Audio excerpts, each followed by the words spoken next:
Hello dear students, good morning to all of you. बच्चों, today we are going to start our third poem, The Voice of the Rain. It is composed by Walt Whitman.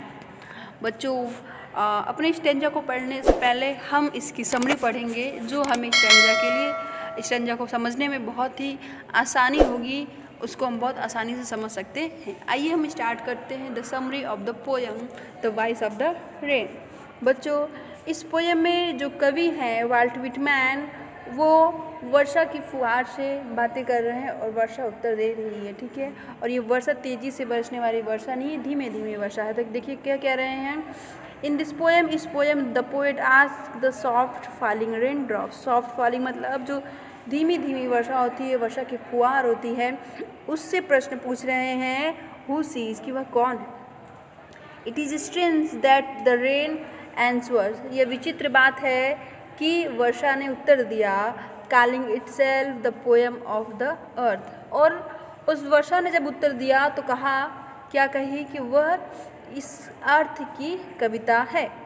अर्थात जब poet ने उस वर्षा की फुहार से पूछा कि तुम कौन हो, तो उस वर्षा की फुहार ने कहा कि मैं पृथ्वी की कविता हूँ, पृथ्वी की पोइट्री हूँ।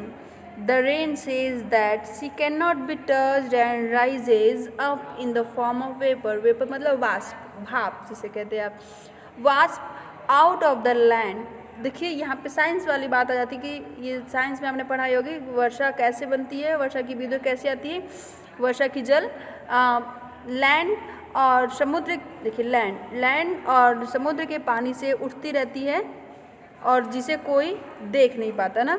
कहाँ से वर्षा की बूंदें, कैसे वर्षा बनती है, वर्षा का निर्माण कैसे होता है। जो समुद्र में जो पानी होती है और जो पृथ्वी पे जो भी जल स्रोत है, वहाँ से वो भाप के रूप में उठती है, ऊपर जाती है, जिसे कोई देख नहीं सकता, जिसे कोई टच नहीं कर सकता। वही कह रहे हैं the rain says that she can not be touch.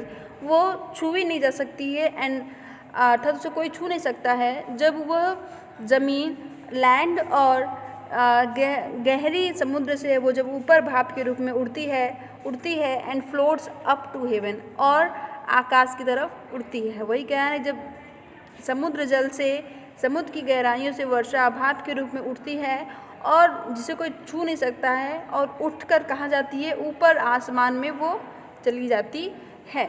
Where it change its form, जहाँ ये अपने रूप को बदल देती है। पहले तो यहाँ पे पानी थी, लेकिन वो ऊपर जाके अपने रूप को बदल लेती है। Where it change its form and becomes a cloud, और ऊपर जाके वो एक बादल का रूप ले लेती है। बट इट्स कोर एग्जिस्टेंस, लेकिन इसकी कोर एग्जिस्टेंस मतलब मूल अस्तित्व, रिमेन्स द सेम, लेकिन इसका मूल अस्तित्व वही रहता है। अर्थात वो पानी रहती है तो अब भी वो पानी ही है। नीचे से पानी थी, पानी से वाष्प बनी, वाष्प का संघनन हुआ, संघनन होकर वहाँ पे वो बादल बनी, लेकिन फिर भी वो पानी ही है। Then its falls back to the surface of the earth, तो फिर वो बादल बनने के बाद वो फिर से पृथ्वी पर गिरती है ना। Then it falls back to surface of the earth to refresh, ये पृथ्वी पर फिर से पुनः गिरती है, पृथ्वी को रिफ्रेश करने के लिए, ताज़ा करने के लिए, उसको धुलने के लिए। किसको धुलने के लिए? द ड्रॉट फील्ड लैंड, पृथ्वी के सूखे ज़मीन को फिर से तरोताज़ा करने के लिए, उसको धुलने के लिए ये वर्षा जल फिर से नीचे से ऊपर गई, फिर से ऊपर से नीचे गिरती है। किस लिए गिरती है? वर्षा अपने पृथ्वी को फिर से धुलने के लिए, फिर से तरोताज़ा करने के लिए। अब इसके बाद पोएट कह रहे हैं कि वो कह रही है, कौन कह रही है? वर्षा कह रही है कि the seeds which are dormant मतलब निष्क्रिय, अंडर द सॉइल मतलब मिट्टी, जो बीज मिट्टी के अंदर निष्क्रिय थे, कोई यूज़ नहीं हो रहा था, वो निकल ही नहीं रहे थे, उग जाते हैं। जर्मिनेट मतलब अंकुरित हो उठते हैं विथ इट्स हेल्प, इसके सहायता से, किसकी सहायता से? वर्षा की बूंदें जब गिरती है तो वो इसकी सहायता से अंकुरित हो उठते हैं। जो पहले क्या थे, जो पृथ्वी के अंदर, जो मिट्टी के अंदर निष्क्रिय पड़े हुए थे, जब वर्षा की बूंदें उस पर पड़ती है तो ये अंकुरित हो उठती है। The earth become whiter and beautiful, ये पृथ्वी वाइटल हो जाती है विस्तृत हो जाती है, खूबसूरत हो जाती है, क्योंकि it is always gives new life, क्योंकि